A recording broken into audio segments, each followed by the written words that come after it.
warahmatullahi wabarakatuh. Yang terhormat Ustadz Dr. Darul Abror MPD selaku dosen pengampu mata kuliah manajemen kurikulum. Di sini saya Ratna Nengsi dari Prodi Manajemen Pendidikan Islam semester 3 akan menyampaikan materi saya yang berjudul merancang rencana pelaksanaan pembelajaran atau disingkat dengan RPP. Dalam materi ini terdapat 3 poin yang akan saya jelaskan. Yang pertama yaitu pengertian dari RPP. RPP adalah rencana atau prosedur pembelajaran yang disusun oleh guru sebelum melaksanakan proses pembelajaran agar tercapai pembelajaran yang diharapkan. Jadi, di dalam RPP sudah tersusun atau terprosedur kegiatan atau materi apa saja yang akan kita berikan kepada peserta didik agar pembelajaran tersebut dapat berjalan dengan baik dan efektif. Nah, RPP sendiri ini dikembangkan dari silabus dan isi dari RPP tersebut adalah kegiatan pengembangan peserta didik dalam upaya mencapai kompetensi dasar. Nah, itu tadi pengertian dari RPP. Selanjutnya, yang kedua, tujuan dari RPP. Yang pertama, mempermudah, memperlancar, dan meningkatkan hasil pembelajaran. Nah, tujuan ini dapat mempermudah guru sekaligus peserta didik dalam memahami materi yang diberikan oleh guru tersebut dan memperlancar kegiatan pemberian materi guru karena sudah tersusun pada RPP tersebut. Selanjutnya, yang kedua, memberi gambaran kerja jangka pendek. Nah, di dalam RPP tersebut terdapat gambaran-gambaran atau materi-materi yang akan guru sampaikan kepada peserta didik dalam waktu yang telah ditentukan. Nah, yang ketiga itu menghemat waktu dan tenaga. Nah, di dalam RPP tersebut sudah tersusun dan terjadwal waktu yang dibutuhkan untuk menyampaikan materi tersebut dan berapa kali pertemuan. Nah, seperti itu. Jadi tidak ada tenaga, istilah kata tenaga yang terbuang atau lebih tepatnya untuk menghemat tenaga. Karena sudah tersusun dalam RPP tersebut. Yang keempat, memberi pengaruh terhadap pengembangan diri individu. Nah, di dalam RPP tersebut, terutama kurikulum K13, peserta dituntut untuk mandiri. Nah, jadi di dalam pembelajaran itu, peserta didik dapat mengembangkan dirinya dan mengekspresikan dirinya seperti memberikan pendapat. Nah, itu bisa menjadi salah satu pengembangan diri individu. Selanjutnya, yang ketiga, petunjuk pengisian RPP.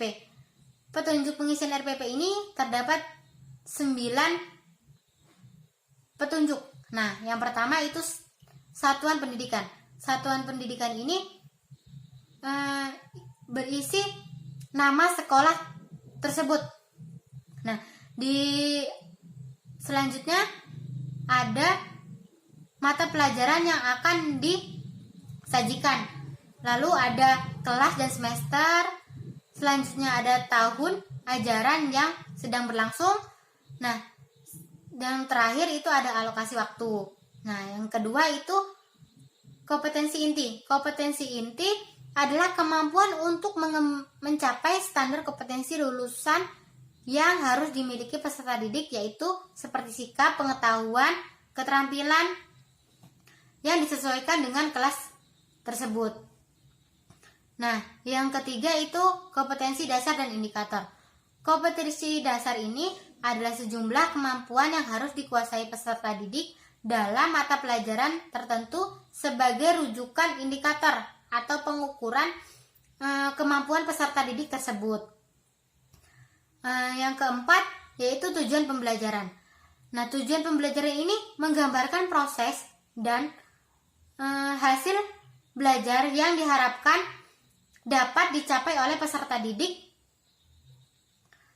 sesuai dengan kompetensi dasar dan dikembangkan sesuai dengan rumusan tujuan dari pembelajaran tersebut.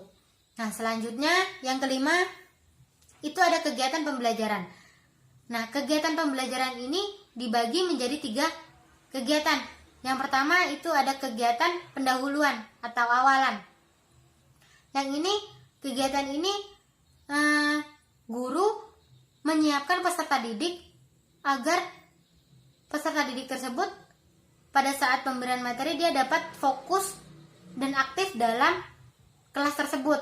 Nah, setelah itu, setelah menyiapkan peserta didik, guru pun memberikan seperti membahas materi yang sebelumnya, materi sesudahnya yang minggu lalu itu dikaitkan dengan materi yang akan kita sampaikan pada hari ini. Nah, seperti itu.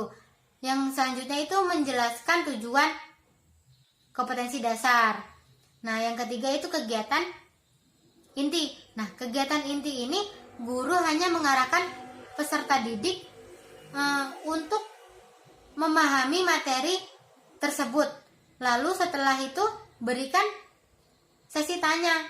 Nah, apakah dari materi yang kalian baca, kalian pahami itu, apakah ada kalimat atau kata yang kalian belum paham, bisa ditanyakan. Nah, setelah sesi itu guru pun memberikan tugas atau latihan atau penilaian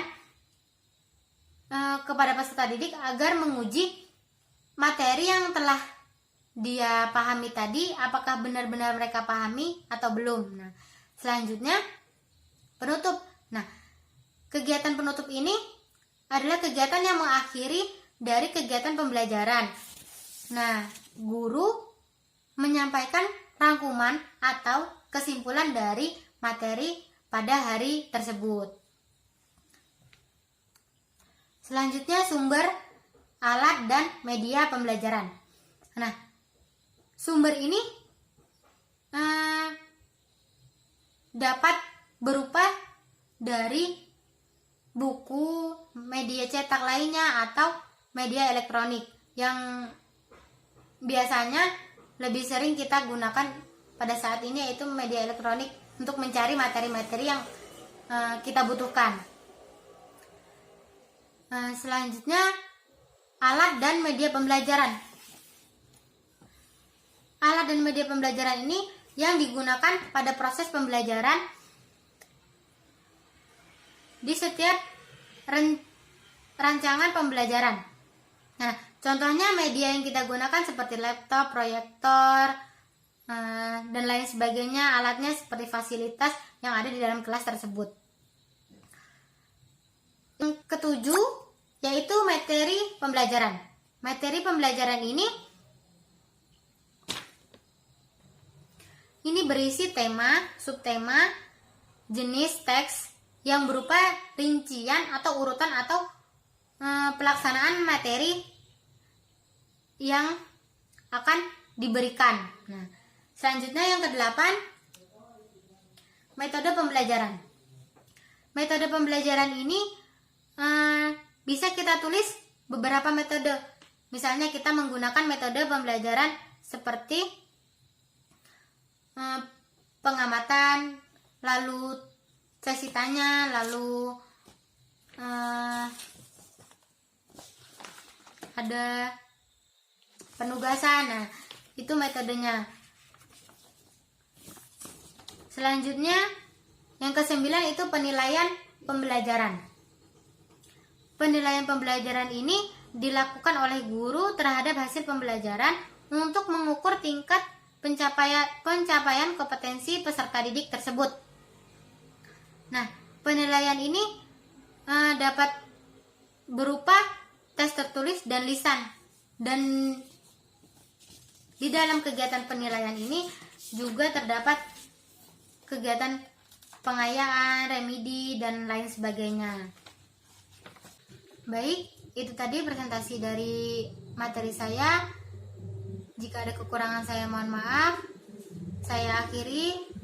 Wassalamualaikum warahmatullahi wabarakatuh.